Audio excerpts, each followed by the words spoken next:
يجمع الملك محمد السادس بأبنائه المبدعين المجددين والكاتبين لعهد جديد في تاريخ الصناعة المغربية. بالأمس ازدان صدر فوزي النجاح ونسيم بالخياط بوسام ملكي، وحظيت مشاريعهم بتفاصيل شركة نيو موتورز تنتج سيارة مغربية بنسبة إدماج تصل ل 65%. وفي التفاصيل أيضا ابن المهجر فوزي النجاح يقدم لملك البلاد باكورة اختراعاته، سيارة تعمل بالهيدروجين هي الأولى من نوعها في العالم. فأي فخر واعتزاز تعيش على وقعه مملكة النجباء، وأي مكانة تنتظر المملكة. أهلا ومرحبا بك. أهلا وسهلا. أهلا بكما. إذن في البداية لنشخص الأمور بعض الشيء. أكيد لكل منكما خلفية على المستوى الاقتصادي وتراكمات وربما مراقبة حثيثة وعن كثب لواقع المملكة الاقتصادي خاصة على مستوى القطاع الصناعي، وبالتالي لكم رأي في هذا الموضوع. بماذا شعرت سي العيساوي كمغربي أولا، ولكن كرجل له دراية في مجال الاقتصاد، الصور التي أنارت القصر الملكي يوم أمس بالرباط باستقبال ملكي جميل مهيب لمبدعين لمبتكرين مغاربة في قطاع قد نقول بأنه يمثل جزء هام جدا من اقتصادنا الوطني على مستوى الصادرات؟ أعتقد بأنه ما عشناه هو صراحة نقلة نوعية في صورة المملكة المغربية بهذا الاختراع. إن هذا ليس باختراع هين. المغرب دخل إلى مجال صناعة السيارات ليس اليوم بل منذ سنوات، منذ بدأت التعامل مع مسألة السيارات في يعني معمل الدار البيضاء في السومكة إلى آخره. كان المغرب يستبدل كل الحاجيات التي تصنع في الخارج بما يمكن تصنيعه هنا. لكن الآن انتقلنا إلى مرحلة أخرى، انتقلنا إلى مرحلة أننا آلة جديدة، وحتى المادة التي تسيرها هي مادة متقدمة متطورة غير مألوفة بتاتا.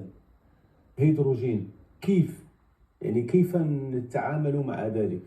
هذه أعتقد من المسائل. نحو الطاقات المتجددة ونحو إنتاج مرتبط بالطاقات المتجددة، فهذا يؤسس على أن المغرب سيصبح من بين الدول التي ستنافس في قطاع السيارات. صحيح لن تكون في السنة المقبلة أو السنة بعد، ولكن في ال10 سنوات القادمة سيدخل المغرب عند معترك الدول اللي هي تتنافس حول قطاع السيارات. خصنا ما ننساوش على أننا خديت كمثال هناك الصين وكوريا أكثر من 20 عام باش دخلت. اليوم المغرب في ظرف 15 سنة يعني بدينا المنظومة ديال تصنيع السيارات هذه أقل من 15 سنة. اليوم في أقل من 15 سنة قدرنا نوصلوا أننا ننتجوا سيارة مغربية. هناك دول اسمح لي نذكر الاسم ديالها مثل تركيا 60 سنة باش توصل لابتكار ديال السيارة 100% تركية. إذا هذا يبين ماذا؟ يبين على أن هناك سرعة قصوى نحو منظومة التصنيع. وأنا لا أنظر فقط لصناعة السيارات ولكن أنظر إليها نعم وهي الأهم. جميل بالفعل، لأنها هي من ستخلق بيئة.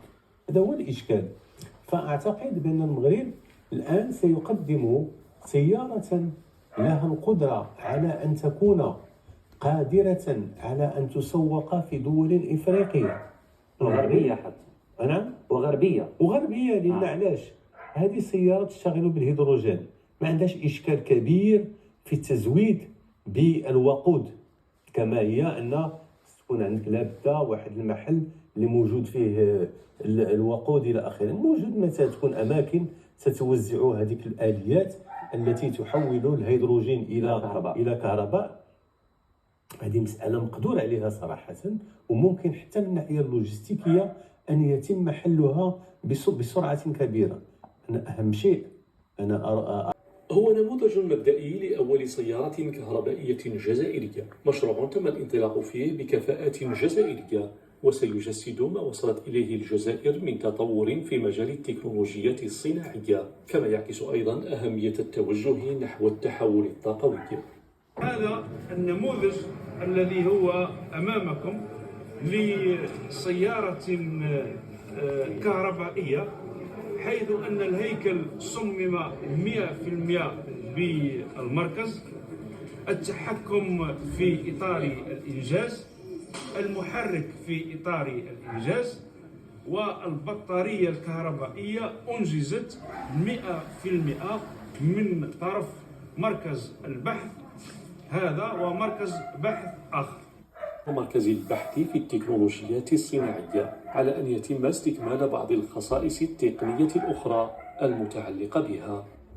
حاليا نقولوا عن الجزء الكهربائي نكونوه من 3 أجزاء، اللي هو كاين لابارتي تاع التحكم كونترول كوموند، اللي هو راه في طور الدراسه لكي لاختيار المحرك اللازم لهذه السياره.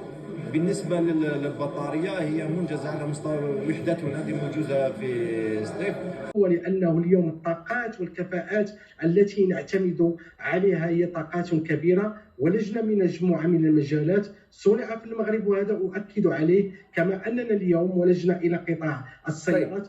حينما نقول أستاذ رشيد الساري، عذرا على المقاطعة، حينما نقول صنع في المغرب نبدأ بسيارة، بأنه هل هذه السيارة أو هذه العلامة هي يعني توطين. عندما نقول توطين هي ماركة عالمية لدولة أخرى ولكن تصنع في المغرب، يعني أنه نسبة الإدماج اليوم نتحدث بالنسبة للسيارات التي تم توطينها في المغرب بأنه نسبة إدماج وصلت إلى بين 65 و 69%، بينما اليوم هذه العلامة نقول صنع في المغرب أي أنها يعني لها جميع الخاصيات المغربية. اليوم عندما نأخذ سيارة نيو موتورز يعني يجب التأكيد بأنه الديزاين هو مغربي، الاسم هو مغربي، يعني ما تتوفر عليه هو مغربي. صحيح أنه اليوم نسبة إدماج هي تصل إلى 65%.